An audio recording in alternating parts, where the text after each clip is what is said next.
지금 이런 상황에서 어디다 투자했으면 좋겠냐라고 한다면 이전보다는 지수 투자는 좀 더 미루시는 게 좋다는 거죠. 근데 유망한 거 좋은 거를 해야 하는데 그러기에는 종목을 보면 너무 아찔해서 못하는 거죠. 그럴 때는 업종을 사시라는 거예요.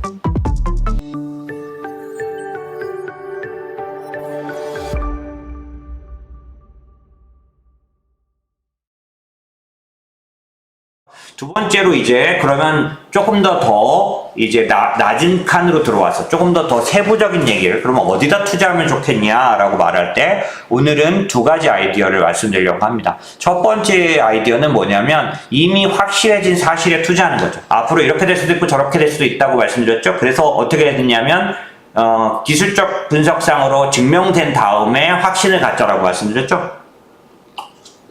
그런데 그렇게 미정인 부분이 아니라 이미 확실해진 사실이 있다는 겁니다. 그게 뭐냐면 이거예요. 미국의 부채가 천문학적으로 계속해서 증가할 거라는 거죠. 이 사실은 변하지 않습니다. 트럼프가 중국과 얼마를 협상을 하든지 간에 이번에 하고 내년도에 바꾸든지 간에 감세를 내놓든지 간에 변하지 않는 사실. 그걸 우리가 어떻게 알 수 있느냐? 지금 최근에 이게 4월 11일 날 하원 통과했다라는 이 감세안, 이게 트럼프 감세안입니다. 이 미국 최대 감세안의 의회 통과, 트럼프 첫 입법 승리, 요거 언제냐면 2017년도예요. 진짜 그때는 세상이 뒤집어졌었습니다. 정말 이 감세안이 통과되면서 정말 미친 듯이 주식들이 올랐어요. 그때 막 기억납니다. 애플만 이게 그 송환세 같은 걸 면제해 줬기 때문에 이 감세에다가 플러스 송환세 면제가 대박 작용하면서 자사주를 얼마나 그냥 어마어마하게 사들였냐면 눈 뜨면 올라갔어요. 그게 역사상 처음으로 최대 감세안이 통과했던 게 이게 지금 요번에 다시 상원과 하원, 얼마 전에 상원 통과했고 이번에 하원 통과했죠. 근데 그 금액이 문제입니다. 7천조 원. 7천조 원. 5조 3천억 달러를 말하는데 이거는 부채 한도를 5조 달러까지 7,200조까지 늘리는 거고요. 이게 숫자니까 안 와닿으시죠? 이렇게 보시면 됩니다. 자, 보시면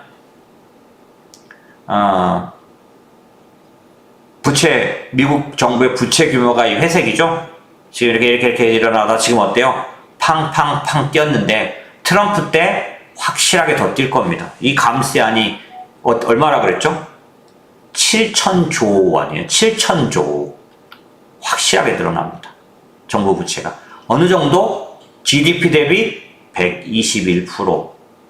이게 더 늘어나면 어떻게 될까요? 130%. 트럼프 트럼프 대통령 내에 갈 것 같습니다.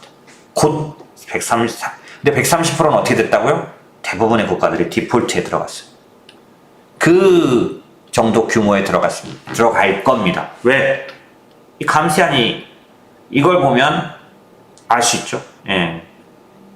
결국 어마어마하게 정부 지출을 줄이고 뭔가 재정 적자를 줄이는 거라고 이 여러 가지 얘기를 했지만 그걸 왜 그랬다고요? 자기가 더 세게 빚을 쓰기 위해서요. 더 세게 재정 적자를 늘리게 하기 위해서요. 그렇기 때문에 기본적으로 감세가 지금 수준의 그 타임 스케줄로 보면 7월에서 8월 사이, 7월 달 뭐 이렇게 되면 나올 것 같습니다. 발표될 것 같아요. 그런 일들이 대기하고 있기 때문에 어떤 일들이 생기냐면 이 사실은 명확하기 때문에 부채 비율 130%가 곧 눈앞에 있기 때문에 어떤 일이 생기고 있냐면 해외에서 그 누구도 달러를 미국 국채를 사려고 잘 하지 않습니다. 2008년에 48%였던 외국인 보유 비중이 지금 29.5%까지 떨어졌어요. 물론 지난달에 말씀드린 것처럼 미국의 기축통화 위치라든지 달러의 그 거래통화 위치는 안 잃어버릴 겁니다. 예. 잊어버리지 않겠죠. 하지만 어떻겠냐면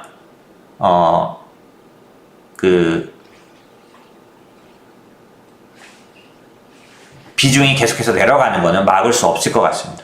그런 측면에서 이런 일들이 예정된다면 어떤 예상을 할 수 있냐면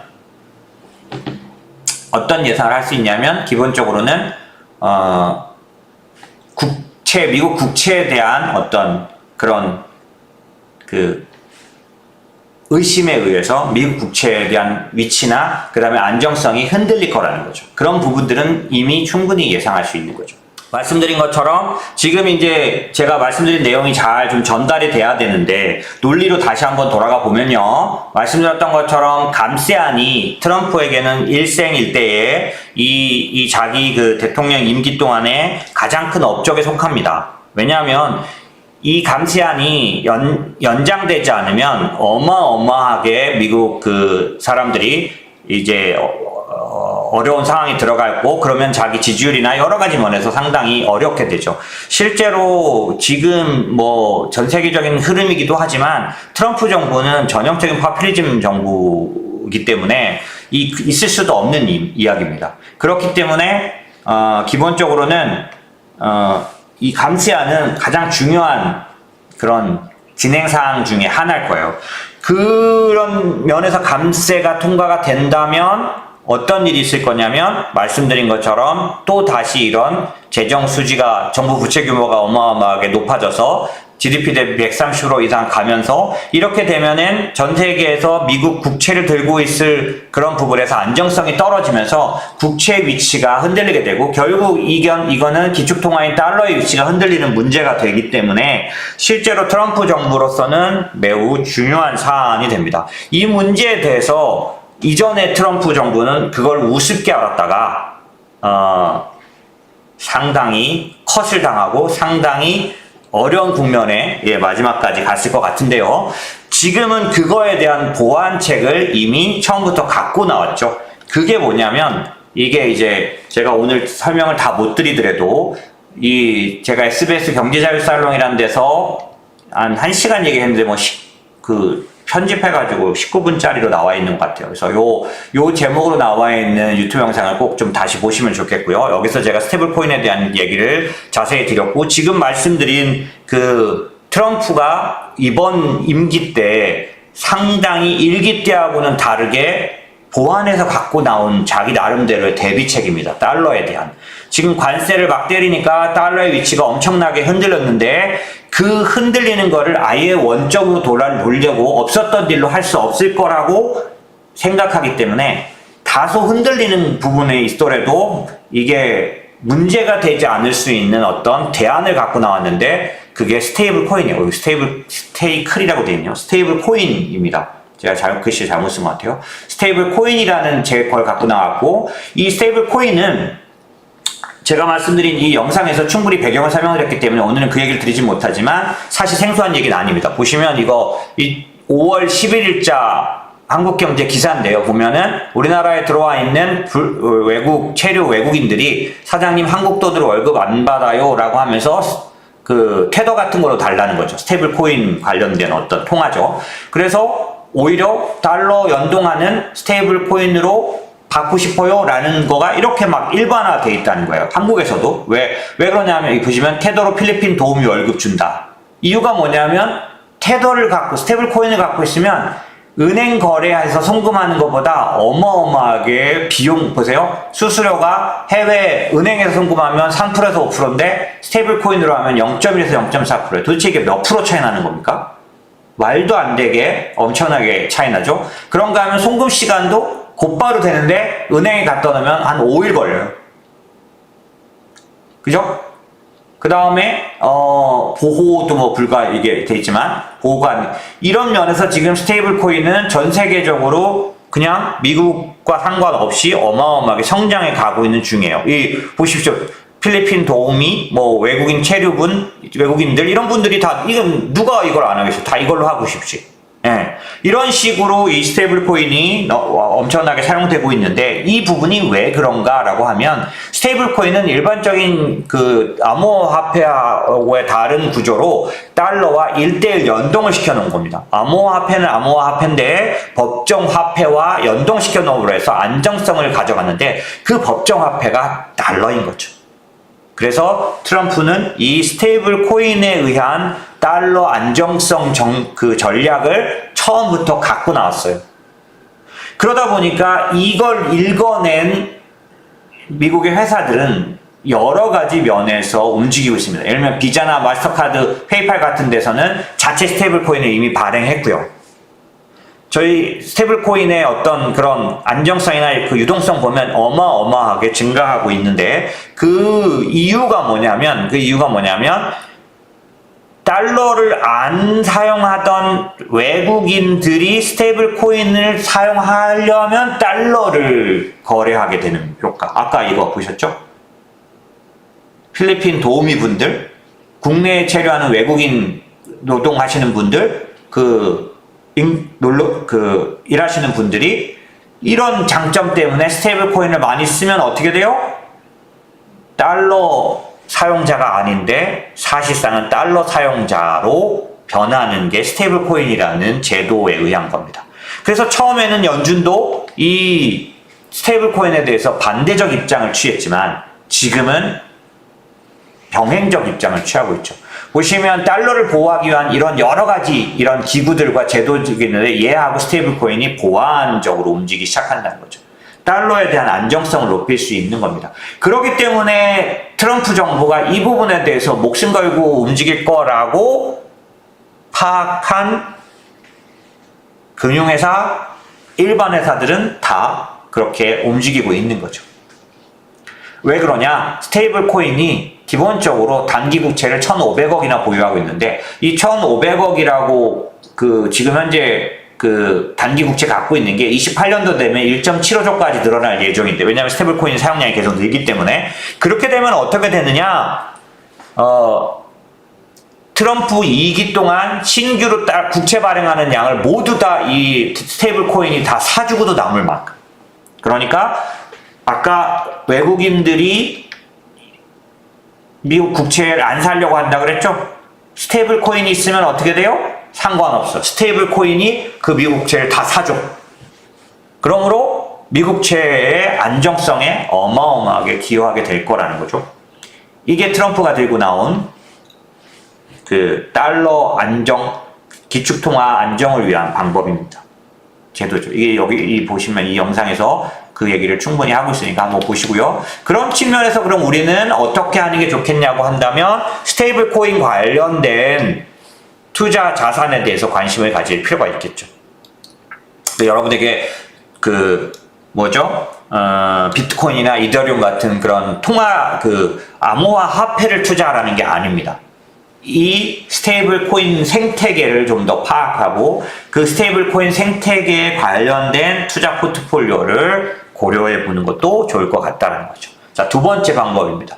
두 번째 방법은 뭐냐면, 사실 이제 우리가 지금 이런 상황에서 어디다 투자했으면 좋겠냐라고 한다면, 이전보다는 지수 투자는 좀 더 미루시는 게 좋다는 거죠. 그 다음에 종목 하나는 위험합니다. 여전히 이건 지금 시기와 상관없이 제가 여러 번 말씀드렸습니다. 여러분이 시간도 많고 경험도 많다면 종목하십시오. 나쁘지 않고 아주 좋은 방법이에요. 그런데 여러분이 시간도 없고 경험도 없다면 종목 투자하시면 이렇게 되십니다. 순식간에 반토막, 개미들 비명, 정치 테마주. 여러분은 정치 테마주 안 하니까 나는 달라 그러실지 모르지만 사실 상당히 많은 부분에서 이런 똑같은 현상이 나타납니다. 보시면 정치 테마주 60개 종목 중에 72%가 고점 대비 30% 이상, 40%, 50% 막 하락해 있는 거죠. 어마어마하게 급등하고 어마어마하게 급락합니다. 그리고 상당히 많은 부분이 주가 조작이나 이런 부분에 많이 관련되어 있는 것들도 많이 있을 수 있겠죠. 여러분들이 만약에 종목하려고 하다 보면 이런 거를 충분히 뛰어넘는 지식과 경험이 있어야 되는데 그걸 쌓는데 꽤 몇 년이 걸릴 겁니다. 그럼 난 그동안 어떻게 돼 있냐? 그동안은 업종 투자하시면 된다는 거죠. 제가 이 그래프를 굳이 보여드린 이유가 저희가 이제 2023년도 11월에 국내 조선 업종에 투자하는 ETF 하나를 편입했습니다. 이 이름 말씀드리면 아는 조선 ETF인데 그게 지금까지 매번 나쁘지 않아서 편입을 변경 안 하고 계속 가져왔는데 164.89%면 지금 보시면 코스피랑 비교해 보셔야 돼요. S&P 500이랑 비교하셔도 되지만 S&P 34%니까 이거에도 몇 배 올랐지만 사실 코스피는 안 좋았잖아요. 이 안 좋은 그런 상황들 속에서 기본적으로 얘는 그 방향이 다르게 가잖아요. 그런 면에서 업종을 잘 고르는 건 중요한데, 제가 오늘 말씀드린 건 조선 업종을 투자하라는 게 아니라요. 지금 한국을 투자하시려고 할 때 딜레마가 있어요. 그게 뭐냐면 이미 많이 올랐다는 겁니다. 지금 제가 조선 업종 이거 이렇게 보여주면 이거를 사실 수 있으시겠어요? 쉽지 않잖아요. 근데 종목은 더합니다. 그래서 제가 말씀드리고 싶은 건 뭐냐면 너무 많이 올랐기 때문에 안 사다가는 항상 뭐라고 해야 될까요? 설거지? 예. 안 좋은 것들만 모아놓는 게 돼요. 그렇기 때문에 유망한 거, 좋은 거를 해야 하는데 그러기에는 종목을 보면 너무 아찔해서 못하는 거죠. 그럴 때는 업종을 사시라는 거예요. 그러면 업종 ETF인데도 종목 못지않은 수익을 낼 수 있다는 겁니다. 저희가 조선기계 이런 쪽들을 투자했던 것 같은데 그런 부분들이 그래도 한국에서는 그쪽이 좋았던 것 같아요. 그래서 기복은 많았지만 보시면 들어가서 처음에 내려갔지만 사실은 떨어진 때도 많았지만 전체적으로 우상향이었기 때문에 크게 갈등이 없이 올 수 있었죠. 이게 업종을 투자하는 장점입니다. 특별히 이제 그 국내에 관련돼서 말씀드리자면 지금 제가 포트폴리오 다각화를 말씀드릴 때 그 다각화는 이전보다는 미국만 투자하는 부분이 아니라 국가 다각화도 포함해서 말씀드리는 겁니다. 왜냐하면 사실 관세 때문에 대부분의 나라들이 경기를 부양하는 정책을 쓰게 되어 있어요. 안 그러면 보호가 안 되니까. 그러면 그거에 의한 수혜가 다른 나라에서 미국 이외 국가에서 더 강하게 나타날 가능성이 많습니다. 이전에 작년부터 해가지고 쭉 얘기 드릴 때 제가 뭐라고 말씀드렸었냐면 방위산업 얘기를 계속 드렸죠. 지금은 어떤 면에서 미국 방위산업주보다 유럽 방위산업주가 상당히 많이 올라 있습니다. 그것도 뭐예요? 어떤 의미예요? 이 위기를 당하니까 유럽의 방산에 대한 유럽 투자가 부양이 확 늘어났기 때문이잖아요. 그런 효과가 국내에도 나타날 거고 특별히 한국장은 외국인들이 좌지우지하는데 외국인들이 한국장을 사려면 첫 번째 조건이 뭐냐면 환율의 메리트가 있어야 됩니다. 환율의 메리트는 어떤 걸 말하냐면 워낙 강세 국면이 돼야 돼요. 근데 지금 자연스럽게 워낙 강세 국면이 펼쳐질 겁니다. 왜요? 얼마 전에 지난주에 있었던 그 대만 통화 강세 사건 있잖아요. 그 일들이 지속적으로 일어납니다. 오늘 제가 설명드릴 수는 없고 트럼프는 계속해서 다른 나라에 대해서 그 환율 강세를 요구하게 될 겁니다. 중국에 대해서 요구할 거고요. 일본에 대해서 요구할 거고요. 한국에 대해서 요구할 거예요. 그런데 요구한다고 해서 그렇게 되지는 않지만 여러 가지 매크로 환경으로 봤을 때 충분히 향후에는 워낙 강세 관련된 부분들이 충분히 진행될 가능성이 있습니다. 그런 측면에서는 기본적으로 외국인들이 살 수 있는 상황이 국내에 이루어질 수 있고요. 사실 저희가 미국에만 투자하는 부분들이 있다 보니까 글로벌 포트폴리오는 최근 들어서는 미국 같은 경우는 5% 정도 마이너스 효과, 환율로 5%가 까져요 이미. 우리가 똑같이 수익을 냈지만 환으로 환산하면 그런 거예요. 그러니까 인모스는 그럴 때가 곳곳에 지금까지 6년 동안 매번 있었어요. 그때 어떻게 극복했냐면 그 자체 미국 주식들 그 업종이 더 많이 올라서 그걸 커버하고도 남을 만큼 상승하는 걸로 커버해 왔고요. 그러다 보면 어느 순간에 달러 강세 국면도 늘 바뀌어 있기 때문에 또 얘기는 달러의 강세 약세를 따라서 투자하다가는 망합니다. 지금까지 그랬고요. 그런 측면에서 보면 여전히 환율이 투자의 첫 번째 조건은 아니에요. 다만 한국을 투자한다는 입장에서 보면 워낙 강세 국면이 좀 더 장기적으로 펼쳐질 수 있기 때문에 수출주에게 불리하니까 뭐 국내가 나쁘다 이렇게 보시지 말고 외국인들이 살 수 있는 환경이 나온다는 거고, 그래서 그럴까? 제가 5월 1일 날 SBS 출연했을 때 저보고 앵커가 물어봤습니다. 아니 왜 이 국내도 좋아진다는데 왜 외국인들이 자꾸 팔기만 합니까? 그래서 제가 뭐라 그랬냐면 계속 팔기만 하다가 지금은 하루는 사고 하루는 파는데요. 좀 더 지켜보시죠. 바뀔 건데. 올해 제가 지금 해서 일주일 보니까 일주일 내내 매수하더군요.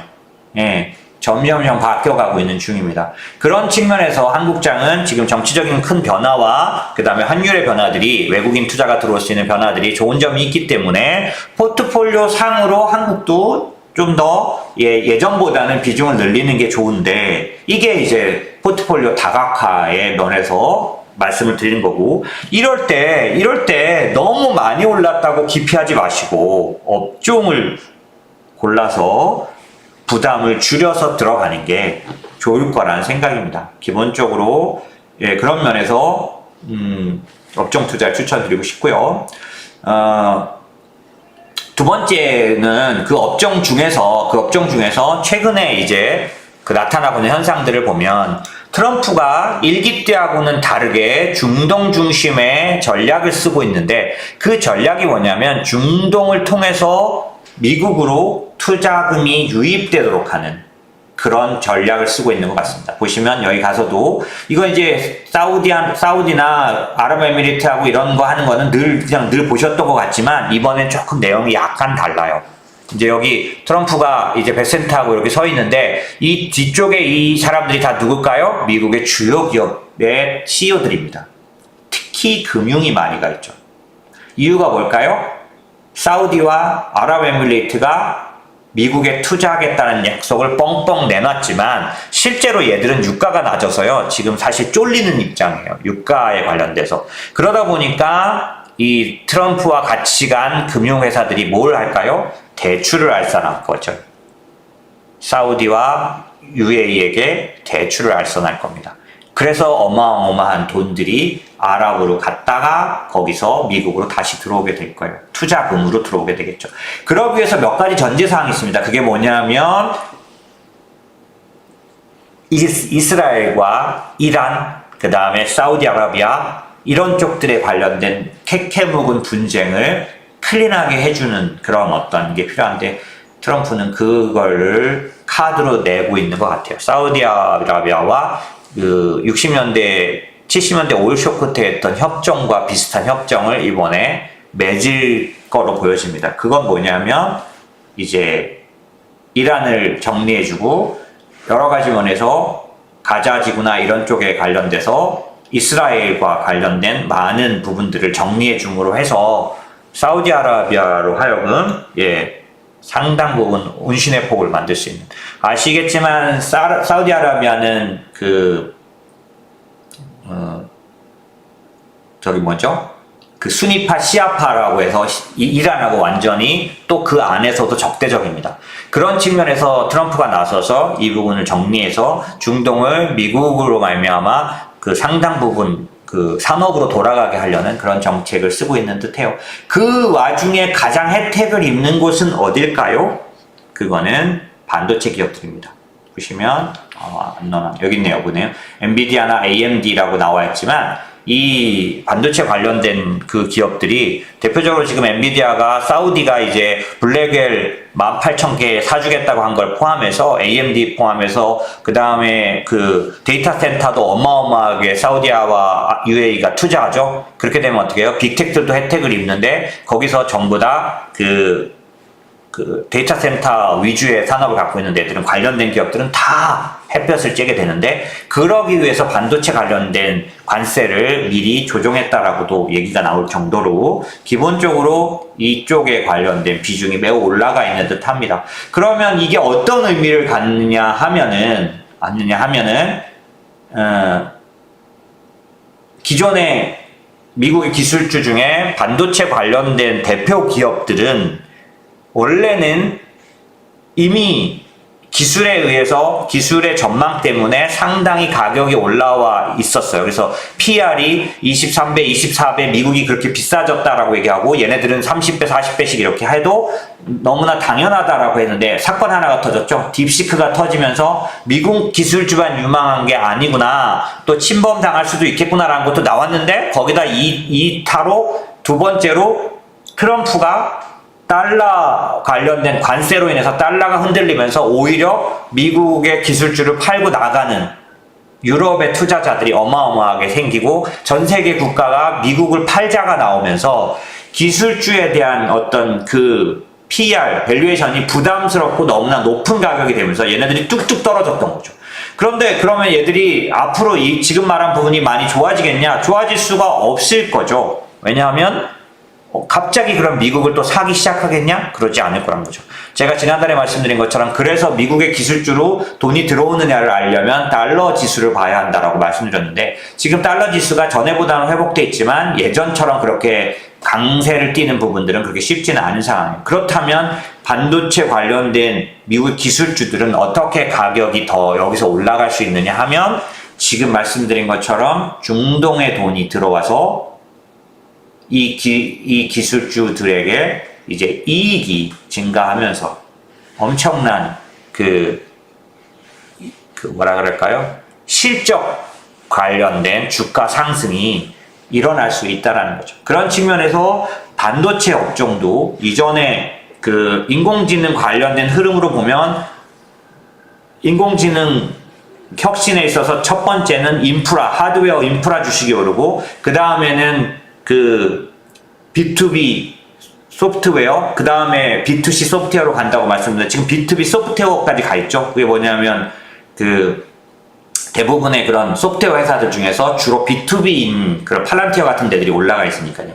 그래서 이 반도체에 대한 부분이 이제 조금씩 쇠하여 가는 모습이 엔비디아 주가에서 나타났었는데 다시 이 중동의 봄이 옴으로 해서 반도체 주가에 대한 상당히 회복할 수 있는 기회가 올 수 있다고 또 볼 수 있는 거죠. 그런 측면에서 지금 업종 투자를 한다고 했을 때는 말씀드린 것처럼 기본적으로 이 반도체 업종도 끝물이지만 어디까지 될 수 있을지 모르지만 기존의 그런 좋았던 모습들을 다소 회복하는 그런 호황이나 이런 부분이 올 수 있다라는 거고요. 이 중동과 관련된 거는 단순하게 지금 반도체 업종만이 아니라 여러 가지가 연결돼 있어서 기본적으로 인공지능 관련된 아주 긍정적인 흐름을 만들어낼 걸로 저는 보고 있는데요. 그런 측면에서 지금 아까 말씀드린 그런 코어 포트폴리오가 아니라 새틀라이트 포트폴리오에는 이런 현재 가장 강력하게 발생한 그런 호재나 그런 좋은 구조를 갖고 있는 쪽들을 업종으로 투자해 보시는 것을 추천을 드릴 수가 있습니다.